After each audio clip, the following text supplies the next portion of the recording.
Yo, what is up, guys, and welcome to a brand new video. And today I'm going to be talking about the top 10 best AEW moments during the pandemic. Now, this list is pretty much what I think is the best AEW moments. There's so many to choose from. It was so hard making it, so just that alone, this is in no particular order. These are just the 10 top things that I think really stood out from AEW.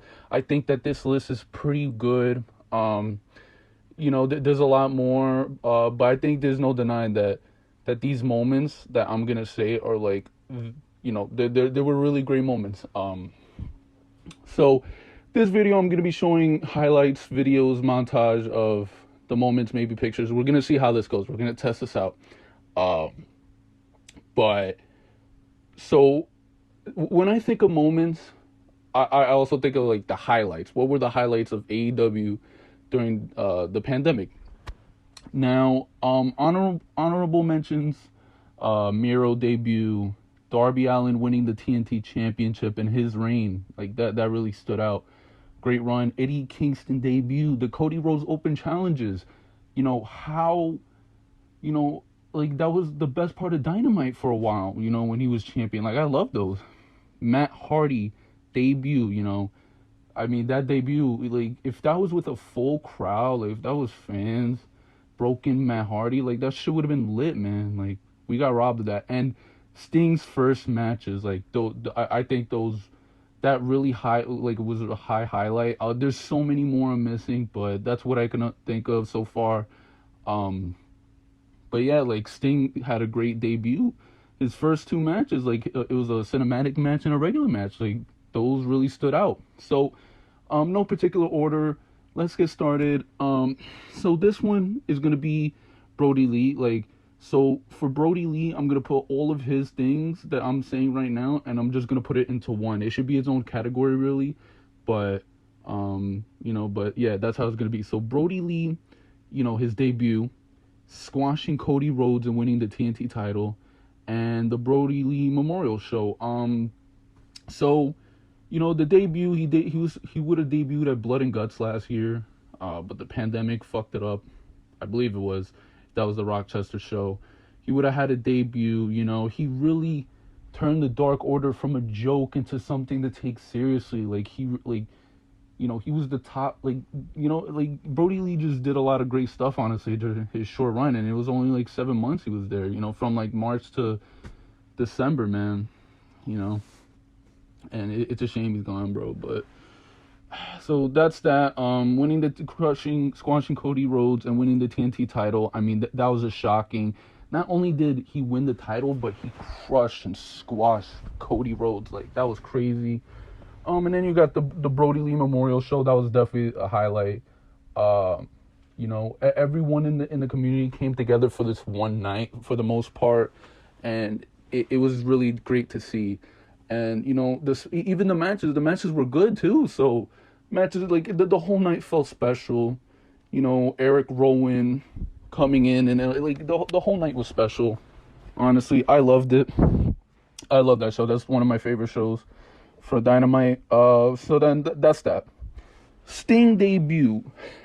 Sting debut, guys. I think this is I put out a tweet, and this is what you guys also said pretty much as well. Sting debut, one of the top highlights of AEW during the pandemic. He came out, winter's coming, and everyone marked out. It would have been better with more fans, but still people marked out and shit. It was so awesome. It was really great to see. So his debut was definitely with the top 10 moments. So that's that. So 2 out the way.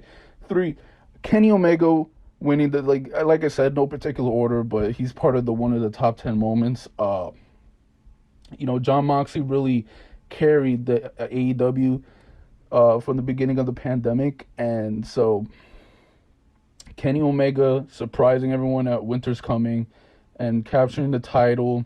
That was just a great moment, honestly. I loved it. I like Jon Moxley, but Kenny Omega, was the next in line, and I loved it, and I really think it's a top moment during the pandemic. Next one, Kenny Omega, the Good Brothers, and the Young Bucks reunion. So I called them the original Bullet Club because they were in the original Bullet Club, but this reunion was shocking. I knew they had the Good Brothers for the the partnership with Impact, but damn, bro, this really shocked me. And it was fun. So they did the whole Too Sweet, and it was just a great moment. And this was during the pandemic, so this was a really great moment. They could have waited till after the pandemic to do this, but they didn't, and so it was nice. One of the best things about the Impact partnership.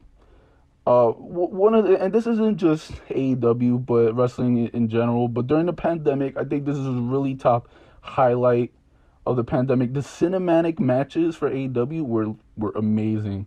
I mean, you had the Stadium Stampede, you had the Matt Hardy compounds, you had another Stadium Stampede. I'm sure I'm missing, but the cinematic matches were definitely top moment for AEW. I really love them, and I'm sure a lot of you did too. And I hope that they continue them even when the pandemic's over.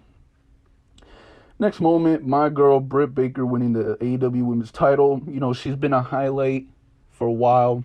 Her run, this current run, like everyone loves. She's so entertaining, and she's really improved. But her winning the AEW Women's title, I absolutely loved it. We needed it.